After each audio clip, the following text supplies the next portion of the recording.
जो साधक पवित्रता से, चाहे गृहस्थ में हो या विरक्त हो, नैष्ठिक ब्रह्मचारी हो या सीमित ब्रह्मचारी हो, सीमित ब्रह्मचारी कुछ वर्ष बाद फिर गृहस्थ में जाना है, नैष्ठिक ब्रह्मचारी आजीवन ब्रह्मचर्य रहना है, उसको इन 21 बातों को ध्यानपूर्वक सुनना चाहिए और अपने जीवन में उतारना चाहिए।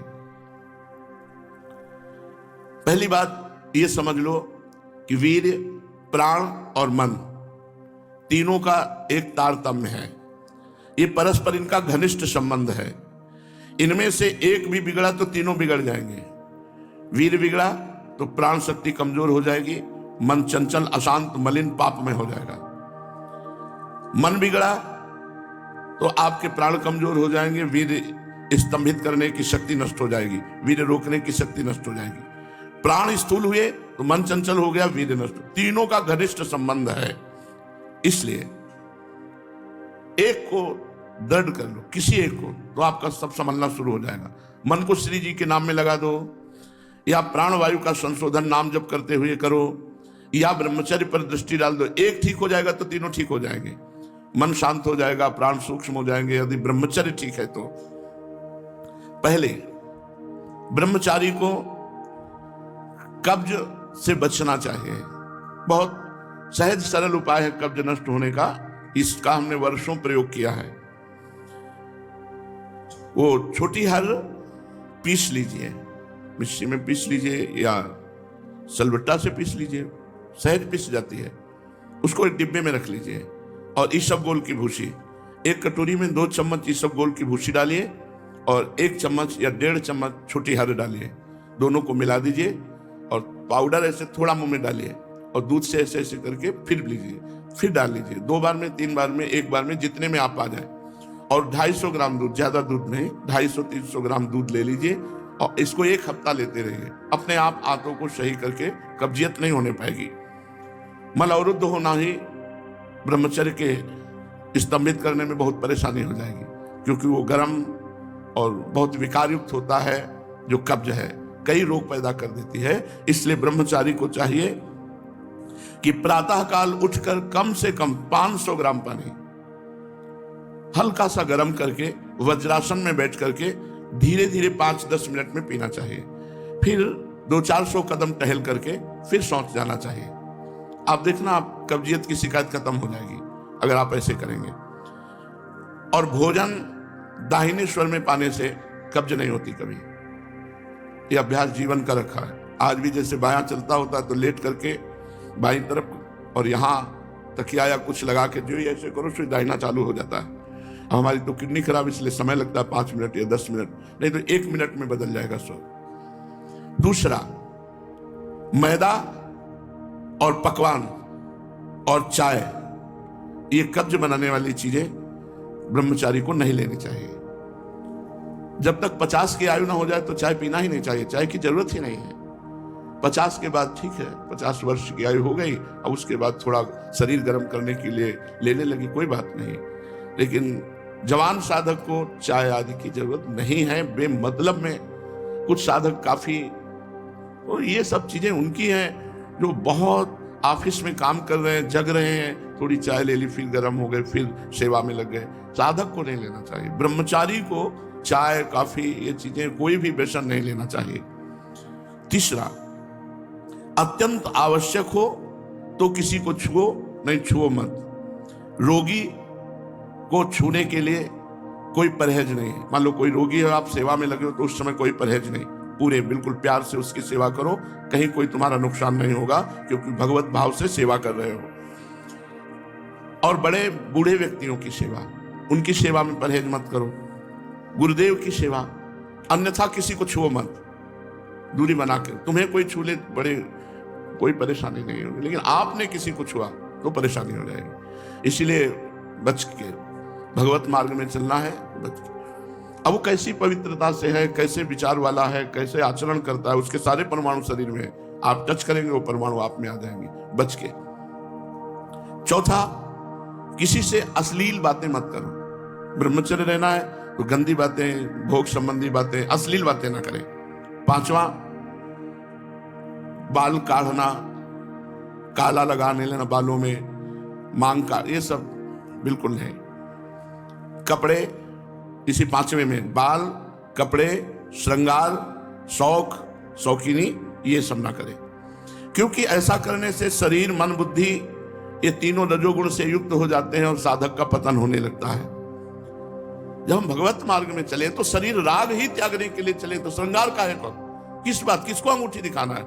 ग्रह नक्षत्र जीतने अंगूठी से, तो साधक किस बात के हो कि अमुक रंग का नग पहनो तो अमुक ग्रह तुम्हारे अनुकूल हो जाएगा, तो ग्रहों को अनुकूल चलने ही आप भगवत प्राप्ति के लिए चले।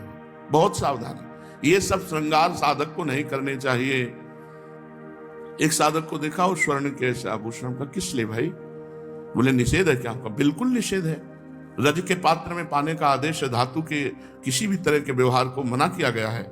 फिर तो महंगी वस्तुएं, इनको धारण करने की जरूरत ही नहीं है। शरीर राग त्यागना ही तो वैराग्य है। क्या कपड़े बदल लेना केवल वैराग्य है? शरीर राग त्यागना, गर्मी सर्दी सहना, गाली अपमान सहना, दुख सहना, यही हमारा परम धर्म है। दुख सहना, तिरस्कार, अपमान, निंदा, ये जब हम सहते हैं तब हमारा परमार्थ पुष्ट होता है। तो बाल सजाना, कपड़े सजाना, शौकीनी करना, ये सब। वृंदावन की रज लगाओ, महापुरुषों की चरण रज लगाओ, तिलक लगाओ, कंठी बांधो, फिर जाओ। भगवत मार्ग उदासीन होता है। उदासीन अति रही गोसाई।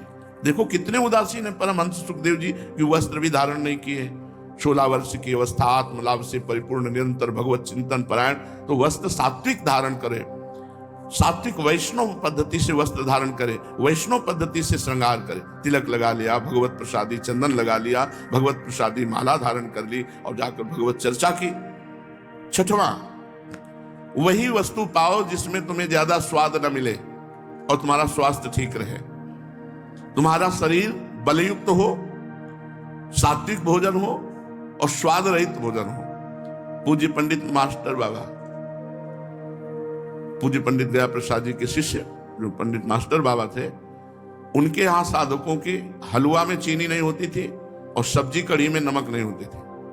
हम भी वहां जब दंडोती परिक्रमा लगा रहे थे तो अब बोलो क्या भोजन? खीर है उसमें चीनी नहीं है, हलवा है उसमें चीनी नहीं है, और नमकीन पदार्थों में नमक नहीं, न नमक न चीनी, ऐसा भोजन। तो 2-4 साधक थे पूरे आश्रम में, 2-4 साधक थे। कौन टिकेगा भैया? नमक भी नहीं मिलता है तो कौन टिकेगा? और वही टिकेगा जिसे सच्चे मार्ग का पथिक बनना है। तो ऐसी चीज मत खाओ पियो जो तुम्हें बहुत पसंद है। सात्विक भोजन करो जो स्वाद रहित हो।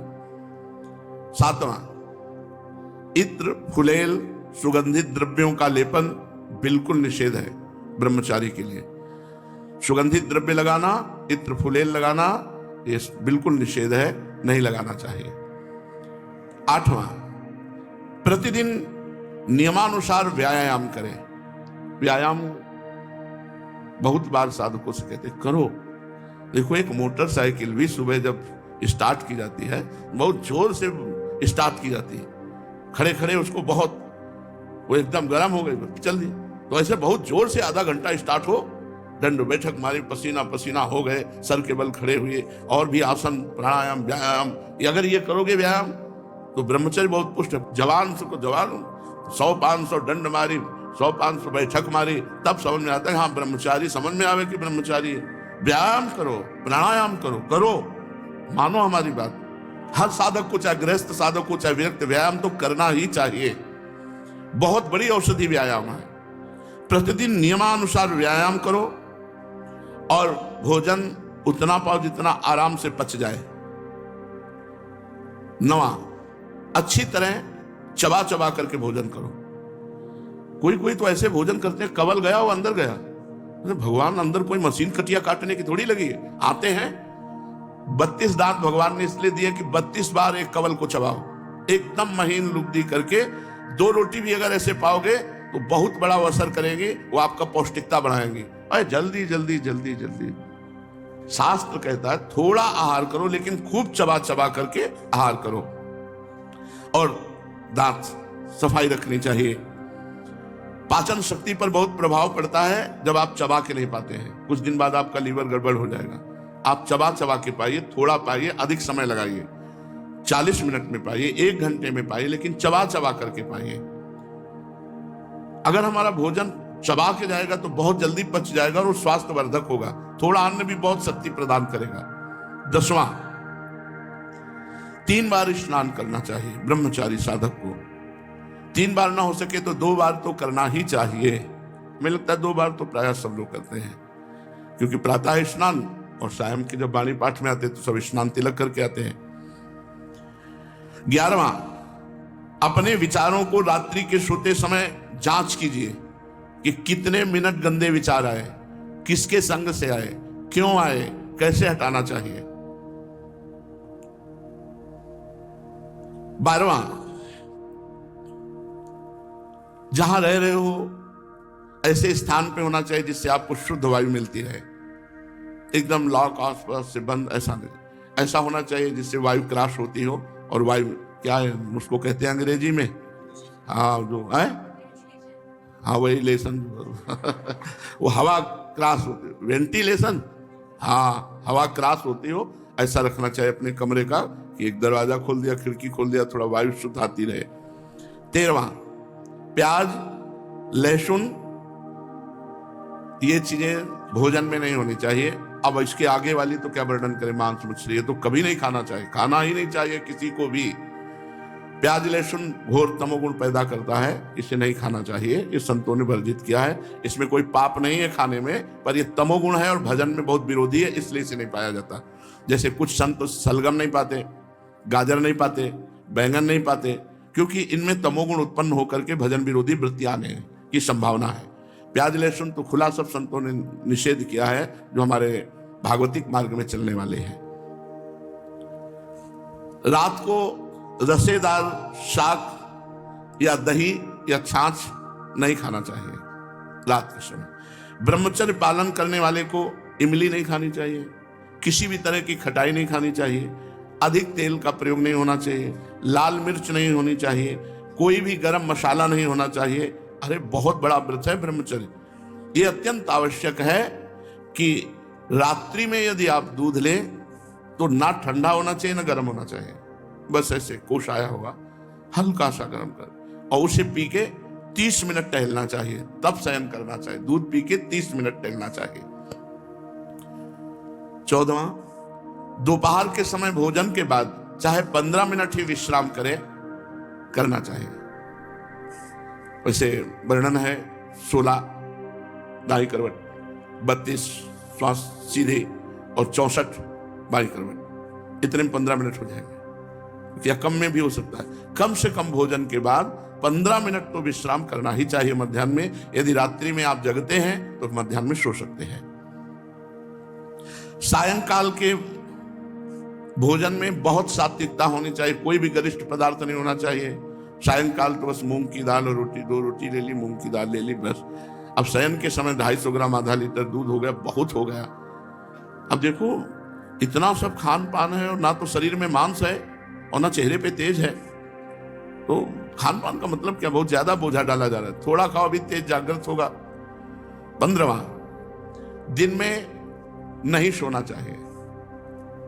अब ये अभ्यास किया है तो रात्रि में जगने पर भी दिन में नींद नहीं आती ही नहीं है। जैसे लेटे भी ला तो एक ऐसी सरसराहट सी शरीर में होती कि उठ के बैठ जाओ, बैठ गए, कभी टहल रहे, पूरी दोपहर ऐसे कटती है। रात्रि में 8, 9, 11, 12 जगने के टाइम, ये 11 और 12 के बीच में, 8, 9 के बीच में शयन करना। मध्याह्न में 1 मिनट भी नींद नहीं। अभ्यास योग युक्तेन चेतसा नान्य कामिना, अभ्यास किया जाए तो हम हर विषय पर विजय प्राप्त कर सकते हैं।